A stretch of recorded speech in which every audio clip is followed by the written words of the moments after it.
My name is Brandon Manning, and we're going to take a look at a one-of-a-kind, innovative approach to carpet cleaning. And this is low moisture carpet cleaning. Dries in an hour or less. It's also known as ultra low moisture set or PET, pad extraction technology.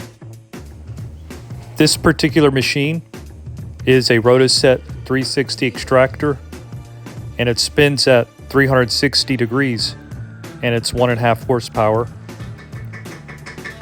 This machine has a brush and pad system underneath. The brush agitates the carpet while the pad extracts the water-soluble soil from the carpet.